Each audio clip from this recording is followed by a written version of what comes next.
வணக்க மாதம் மே மாதத்தின் 21வது மன்றாட்டு மாலை. வெர்ஜின் மோஸ்ட் ஃபெய்த்ஃபுல், விசுவாசியாயிருக்கிற கன்னிகையே. கடன் வாங்கியவன் காலதாமதமின்றி கணக்கை முடித்துவிட்டால் பிரமாணிக்கம் உள்ளவன். வேலை தருவதாக சொல்லி முன்பணம் வாங்கிக் கொண்டு மோசடி செய்பவன் பிரமாணிக்கமற்றவன். ஒப்பந்தத்தை ஒழுங்காக நிறைவேற்றுவதும் வாக்குறுதியில் வழுவாமல் இருப்பதும் பிரமாணிக்கமாய் இருத்தல் ஆகும். ஆனால் விசுவாசியாது இருப்பதற்கு வித்தியாசமான அர்த்தம் உண்டு. அது ஒப்பந்தத்தை அல்ல, உடன்படிக்கையை சார்ந்தது. பொருளை அல்ல, ஆளை மையப்படுத்துவது.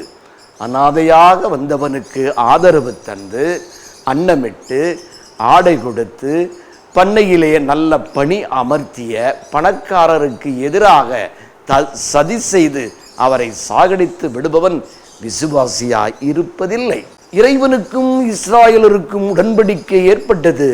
கடவுளை ஏற்பதாகவும் கட்டளைகளை கடைபிடிப்பதாகவும் வாக்குறுதி அளித்தவர்கள் வாஞ்சையுள்ள கடவுளையே எதிர்த்து நின்றார்கள், ஏமாற்றம் அளித்தார்கள், விசுவாசமற்றவர்கள் ஆனார்கள். புதிய ஏற்பாட்டிலே கடவுளுக்கும் நமக்கும் திருமுழுக்கின் போது உடன்படிக்கை ஏற்பட்டது. பசாசை விட்டு விடுவதாகவும் பாவத்தை ஒதுக்குவதாகவும் மூவொரு கடவுளை முழுமனதோடு ஏற்பதாகவும் வாக்களித்தோம்.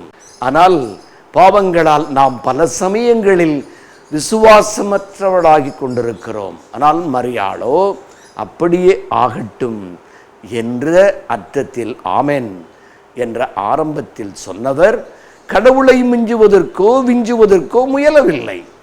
அடிமையாக இருப்பதில்தான் ஆனந்தம் என்று கூறி விசுவாசம் உள்ளவராய் இருந்தார். ஆகவே தான் மரியாளை பார்த்து, விசுவாசியாயிருக்கிற கன்னிகையே, எங்களுக்காக வேண்டிக் கொள்ளும் என்று ஜெபிக்கிறோம். நன்றி. God bless you. மரியே வாழ்க.